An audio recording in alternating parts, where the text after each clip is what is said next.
नमस्कार, मैं doctor Shivam ENT and head neck surgeon. आज हम आपको एक अपने ओपीडी अंश ईएनटी ओपीडी से एक केस डिस्कस करेंगे जो कि है एक 8 साल के बच्चे का। ये जो 8 साल का बच्चा है ये मेरे पास आया अपने पेरेंट्स के साथ, और जब ये आया उसके पेरेंट्स काफ़ी परेशान थे। तो उनके परेशानी का कारण था एक लेफ्ट साइड में एक गले में स्वेलिंग। जैसे अगर हम इधर देखें तो बच्चे का भी ऐसे एक स्वेलिंग था ये, और बहुत ही मतलब आप बोल सकते हैं अचंभे की बात है कि ये स्वेलिंग जो है, ये बोल रहे थे उनके पेरेंट्स, उनके माता पिता, कि ये स्वेलिंग एक दिन में आया है। मतलब बच्चा रात में सोया है, उसको सर्दी था और एक दिन में ये स्वेलिंग अपीयर किया।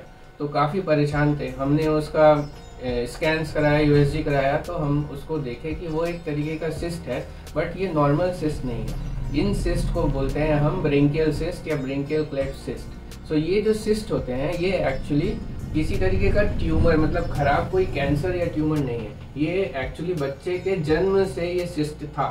लेकिन एक और चीज हमने जो देखा कि उनका कहना था कि उसको सर्दी खांसी हुआ उसके बाद ही आया। तो ये क्या होता है बेसिकली कि जब जन्म में हमारे जब बच्चे के गले में डिफरेंट चीजों के डेवलपमेंट हो रहे हैं, उस समय कुछ चीजें ठीक से जुड़ नहीं पाती, और नहीं जुड़ने की वजह से, जिसको बोलते हैं branchial cleft, second branchial cleft, वो अगर पूरा ठीक से नहीं जुड़ता तो वो रास्ता बन जाता है, और उस रास्ते में सर्दी लगने पे या ये सब कुछ एक इन्फेक्शन होने से वहाँ पे चीजें इकट्ठा होने लगती है सिस्ट के फॉर्म में।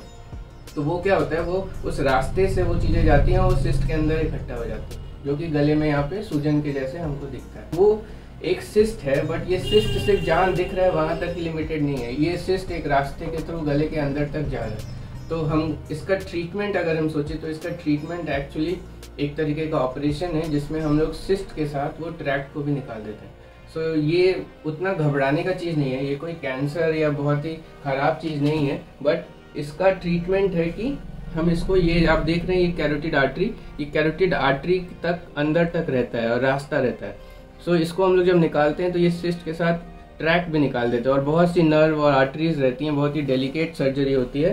तो इसको ऑपरेशन से हम लोग बहुत ही मतलब डेलिकेटली हम इसको निकालते हैं। इसका एक सीटी स्कैन करके हम देख लेते हैं पास में क्या क्या चीज़ें हैं, उनको बचाते हुए इसको निकालते हैं। इसका मैनेजमेंट बेसिकली सर्जरी है, जो कि पूरा तरीके से इसको ठीक कर देता है।